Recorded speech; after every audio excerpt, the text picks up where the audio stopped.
Antiretroviral medicine for AIDS in about 70 countries now. About half of all the people in developing countries who get AIDS medicine get it from our contracts, and more than 2/3 of all the children on pediatric AIDS medicine do. We have climate change projects in 40 cities across the globe, and we're trying to help these cities find economically viable ways to reduce their greenhouse gas emissions. We have a major project against childhood obesity here in America. We just announced that because of agreements we made 4 years ago with the soft drink industry, there's been an 88% reduction in the total calories available to school kids and consumed through vending machine soft drinks in the last 4 years. So I spend all my time now just trying to figure out how to do things. When I was in politics, the major questions that are debated, think about the questions that are being debated here on healthcare. What are you going to do? Healthcare, yes or no? Who's going to do it? The government or the private sector? How much money are you going to spend on it? Right? Those are the three things that are always debated. The fourth question, I would argue to you, is one that it occupies the space where most of you live your lives, and will be the most important question in the 21st century. He says, whatever you're going to do, whoever's going to do it, however much money you have or don't have, how do you propose to do it so that you can turn your good intentions into real changes? And I believe the whole question of whether America will once again have one of its new beginnings to be totally resurgent depends on our ability to answer the how question. And having decided how to do it, then we can better allocate who's supposed to do it. What is the role of government? What is the role of the private sector? What is the role of the non-governmental organization? For me, in my current life, the internet has been really indispensable. Shoot, even an old gray-haired guy like me, I have 6,000 people that follow my Twitter. And 300,000 that follow the work of the foundation on Facebook. And we raised,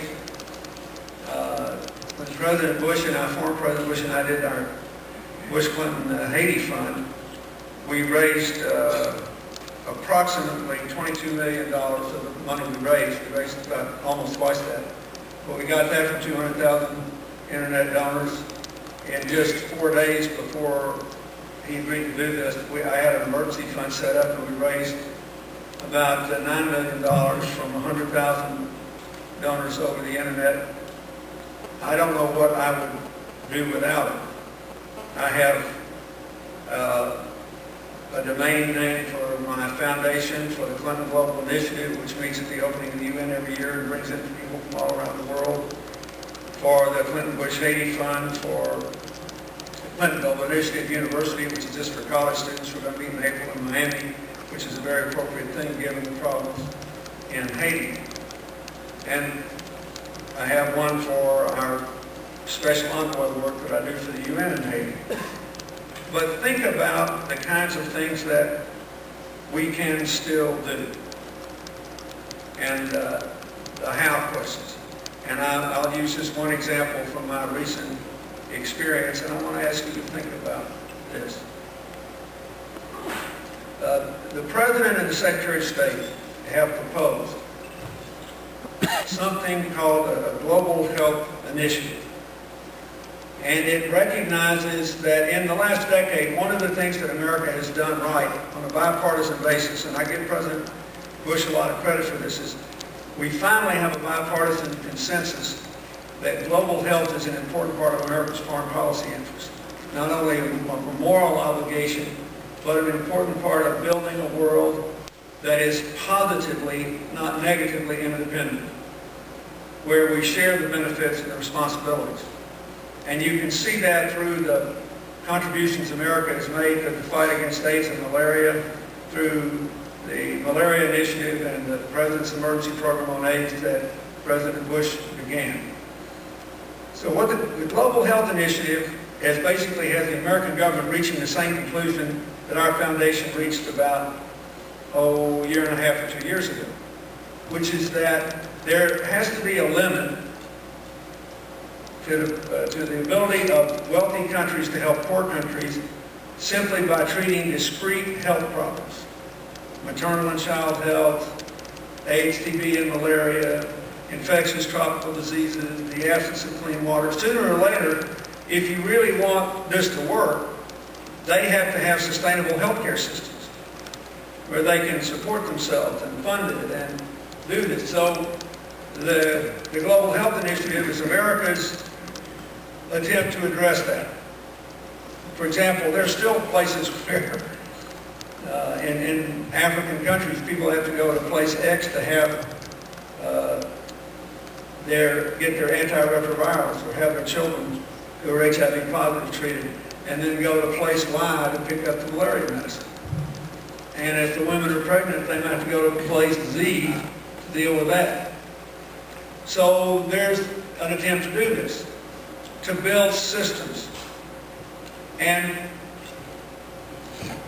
it's very good, except that, thank goodness, the American government has gone back to the budget rules that existed when I was president, where we had to actually pay for the things that we do. We can't, there has been this stunning, although belated, realization that it isn't the best thing in the world to borrow money from China to give me a tax cut or to fight our wars or to otherwise pursue our policies, because then you have no control over your response to violations of trade agreements or currency understandings or anything else. So they want to set this up, and it's really good. The problem is there is no longer an unlimited amount of money. So they can't set this up and continue to have big increases in the funding for the medicine programs. Now, so they propose essentially flatlining for a couple of years the money that goes into the AIDS program, the malaria initiative, and the global fund against AIDS, TB, and malaria. If you have to make the choice, it's the right choice. It's a good thing. In the end, you have to give people the ability to support themselves. Much better to teach people to fish than to give them fish. And this is an important decision. But here's the problem with the decision in the world where I live in, the practical problem. And I want you to be asking yourselves this: what's the information technology response? Just here's the practical problem. 1/4 of all the people in the world die from AIDS, TB, malaria, and dirty water diseases every year. That's claims 1/4 of all the fatalities on Earth. They are by and large the diseases of the poor. In America, if you're HIV positive, you can have a normal lifespan. If you take your medicine and otherwise follow the regime. And that lifespan is truncated only in the small number of people for whom the medicine doesn't work anymore. So the more people you put on medicine, the more people you have living longer. So while it makes sense to say, gosh, we have exploded America's commitment. When I left office, we were only spending $300 billion a year on helping people around the world with AIDS. The government was, and that was 25% of what the world was spending. And today, we spend over $3 billion a year, and that's only 30% of what the world's spending. And there's a lot of money out there for this. So you say, okay, we've really expanded this, so now let's go build health systems. The problem is, all these people are alive. And next year there'll be a new group of people alive. And about 10% of all the people who get AIDS medicine have reached the point in their treatment that the first-line drugs no longer work, so they have to have a second regime. And even though we have negotiated big price reductions for higher volumes in the so-called second-line drugs, there's still many fewer of them sold than the first line, so they're going to be much more expensive. And then, if you build more health clinics and people show up, they want to be treated too. Most of the people who are out there dying today, for example, no child has to die of AIDS for lack of medicine. We've got the medicine, the generic medicine was $600 a year when I started. We can now get a year's dosage for $50. That's more than a 90% reduction. But we have to be able to find the children.